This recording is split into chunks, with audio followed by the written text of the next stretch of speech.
Sinugbuan og binisaya kauban si Teacher Myra.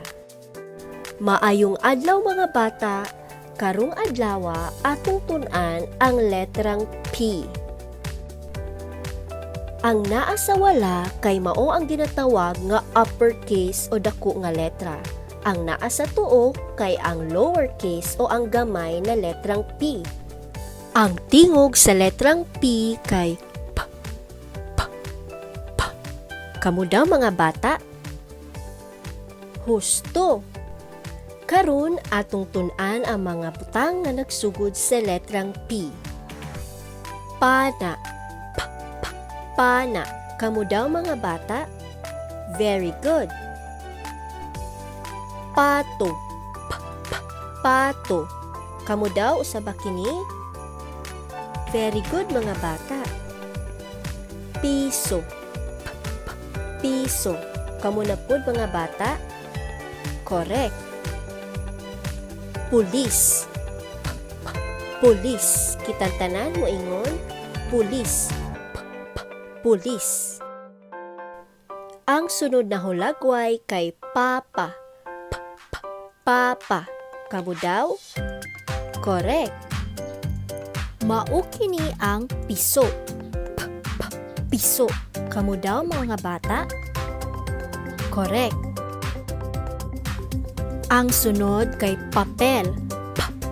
Papel. Kitang tanan mo ingon? Papel. Papel. Very good. Kini ang pito.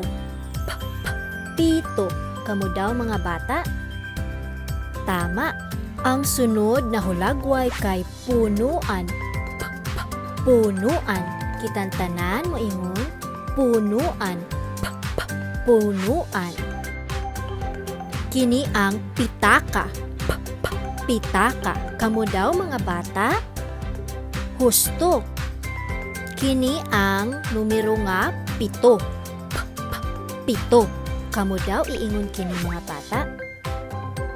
Very good. Kuulahing hulagway kay pabo. Pabo. Kitang tanan maingon?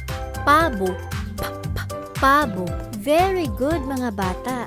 Karon sulayan ninyo og tubag ang mga pangutana ni Teacher Myra aron mahibaw-an nato kung nasabtan ba nimo ang atong leksyon.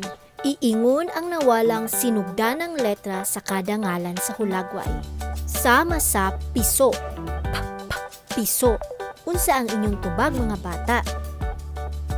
Husto. Ang hustong tubag kay letrang P. Ang sunod kay punuan. Punuan.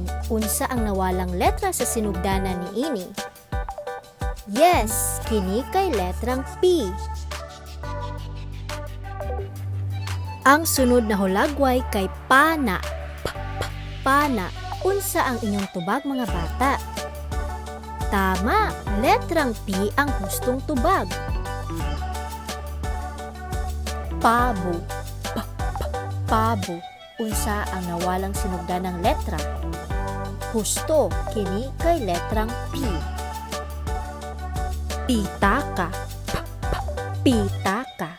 Unsa ang inyong tubag mga bata? Correct, kini kay letrang P. Ang sunod kay papel. Papel. Unsa ang nawalang letra? Yes, letrang P gihapon. Ang sunod na hulagway kay papa. Papa. Unsa ang tubag mga bata? Yes, letrang P kini. Ang ulahi kay pulis. Pulis. Unsa ang inyong tubag mga bata? Correct, kini kay letrang P. Very good mga bata. Ipadayon ang imong pagkugi sa pagtuon. Karon inyong sulayan ang pagsulat sa uppercase o lowercase na letrang P sa inyong papel.